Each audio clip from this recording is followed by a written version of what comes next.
in pursuit of six-pack abs. Hey, this is Joshua from Top Form Fitness. Welcome back to part 4 of In Pursuit of Six-Pack Abs.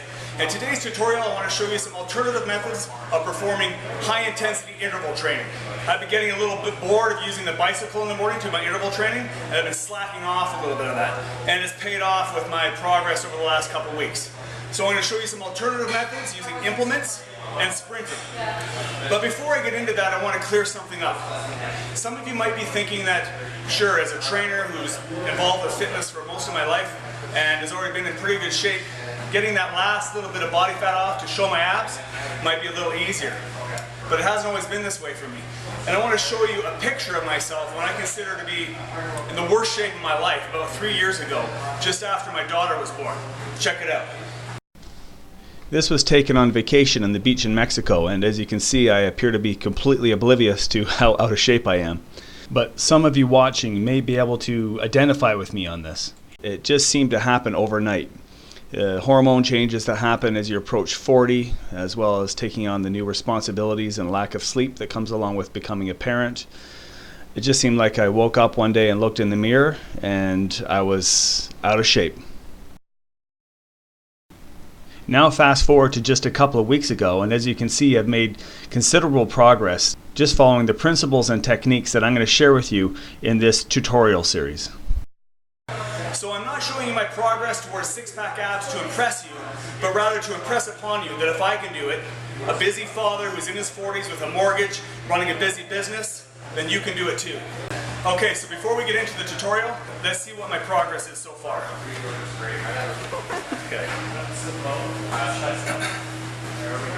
Okay, so far I can see some thickness still coming out in the abs. When I flex, they show well, but like I said, I've been slacking on my interval training and I've softened up a little bit over the last couple of weeks. So I'm going to get back on track with that and the hardness should come back again.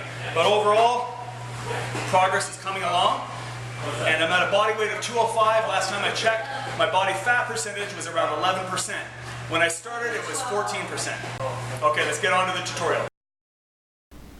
Just like in part 2 of this series, we'd want to follow the same protocol for high-intensity interval training, which is to have about 2 minutes of low-intensity cardio between high-intensity intervals. Here I'm using the bicycle, but anything low-intensity like marching on the spot would do. Now I'm using some unique implements to get the high-intensity intervals in, so I'm doing 30 seconds of tire slams, sledgehammer tire slams here. Now this is pretty intensive and really gets your heart rate up. Of course, you need access to a sledgehammer and a thick tire.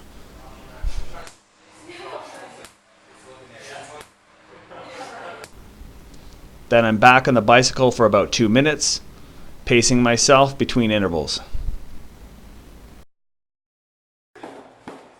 The next high intensity interval is one of my favorites. It's called the battling rope, and this is basically one thick 50-foot length of rope, about 1.5 inches thick, and it's looped over a secure point at one end, so you have 25 feet of rope in each hand, and you practice either single arm or double arm undulations for about 30 seconds.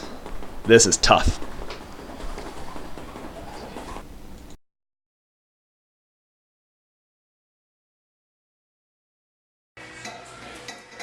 The next high-intensity implement training interval I've chosen is the sled drag. So here I'm demonstrating the reverse sled drag. This really sets your legs on fire. And I'm keeping the pace up as quickly as I can for 30 seconds non-stop.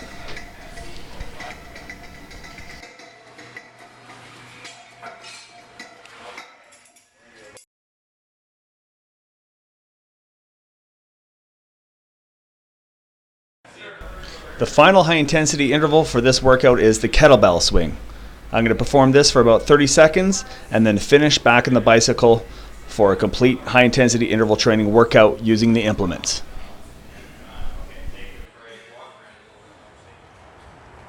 Now you don't need to have access to equipment such as implements or a bicycle to get a good high-intensity interval training workout in.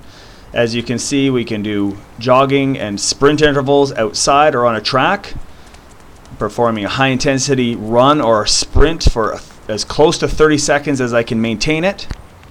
and then breaking it back down for a nice slow jog for about 2 minutes in between sprints. So hard, fast run, trying to keep up the pace for as close to 30 seconds as you can. Really push yourself with the sprinting intervals with the run, and then break it down for a jog. So keep it interesting, but keep up the high intensity training, and we'll see you next time.